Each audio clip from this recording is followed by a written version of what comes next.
Right, let's talk about Diallo. Preseason typically brings with it a lot more questions and answers typically, and United's preseason this time around won't be any different at all. Now, I think one player that has absolutely given Ten Hag all the right questions to answer is with his performance against Rangers is Amad Diallo. Now, Ten Hag could sign a new right winger this summer, although I feel like it's unlikely. With all of the other positions requiring investment. Obviously, you've got Sancho likely going. Antony, the club want to get rid of, but I don't think can get rid of. Is Amad the answer to start week in, week out? Well, let's have a look at his qualities. Now, I think he's easily one of the most technically gifted players that we have in the squad. Easily. His technical ability is sensational. And that left-footedness makes him a little bit similar to Antony in style, but the quality difference couldn't be further apart, really.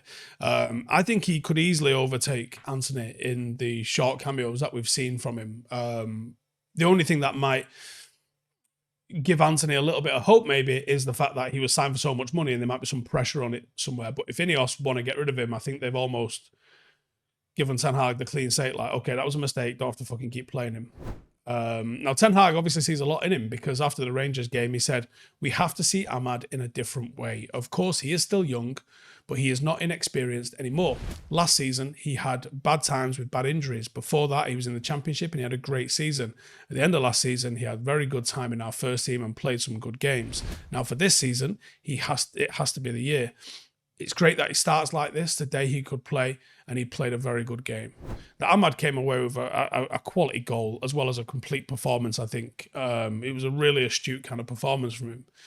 And that spot, that right wing, that's there for him. And he's clearly a player that Ten Hag rates highly. I think just looking at the comments that he's said, he needs to get some more games this season. Is it possible for Amad to make that right wing spot his own? Yeah, I think it is. I think that the way he plays is different, and he would give United that asymmetric sort of threat. If it's going to be Rashford or Garnacho, it doesn't really matter because they both have a very similar direct kind of style of play. They can stay high and wide on the left-hand side. You can push your fullback up, whether it's Diallo or you bring in like a Mazraoui or whoever it is. You've got like this overlapping, attacking, offensive fullback on the right-hand side. That allows like Luke Shaw to sort of drift in and form a back three with, I presume, Martinez and Euro.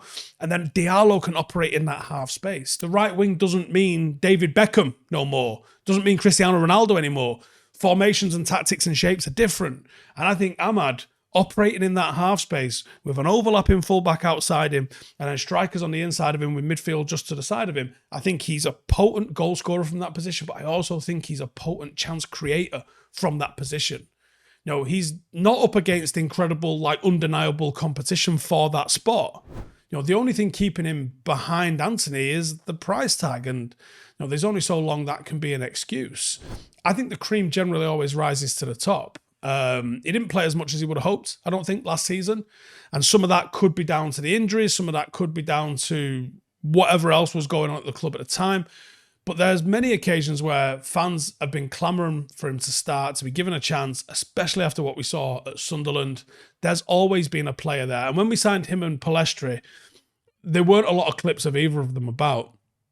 The clips that I could find of Palestri included mistakes in them, and I was like, if you're giving me highlights of a player that I've got mistakes in them, this kid's not all that.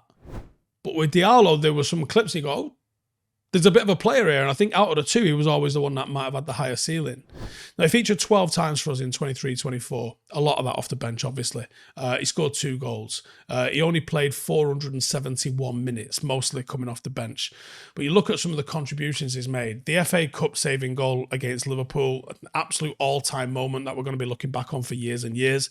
And then game-winning contribution against Newcastle, goal and assist in a 3-2 victory versus them. He's got that clutchness about him. He's got the ability. He has to be trusted. We have to start utilising him more. This coming season will be absolutely crucial for him. Make or break feels like a bit dramatic to say, but it might be, right? He's 22. That's still young, but at some point you have to take your career into your own hands. And if it's not going to be at United, it's going to have to be somewhere else. Otherwise, you'll never get started. If it's going to work at United, then it's got to work for him this year. I think the stock is at its absolute highest. And if he doesn't manage to nail it this year, he never will. Because the right wing spot is weak.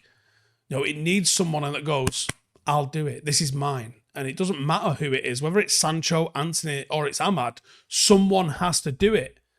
Ahmad has got the opportunity right here, right now, because I'm not sure Antony's got the ability. I'm not sure Sancho has got the attitude. But Ahmad has got the opportunity because he's got the attitude, he's got the ability. He just needs the opportunity to be taken, and that spot is his lockdown. Let me know in the comments. Can he do it? Will he do it? And do you think he can stay injury-free and really put a consistent season behind him? And what would represent a good season in terms of goals and assists if he's first choice? Let me know in the comments. I'll see you in the next one. Laters. Hey, thank you for watching the video. If you are new around these parts, then don't forget to subscribe. My channel is proudly supported by my community on Patreon. If you'd like to get a little bit of extra content, a Discord group, meetups, five-a-side games, weekly podcasts, behind the scenes, and even an occasional bit of transfer news as and when I get it, then for the price of a pint, you can show your appreciation for the content that we make and get some goodies for doing so as well. Check the link in the description or click the button right here. You'll also find all of my socials here too if you want to follow me on any of those platforms. Nice one.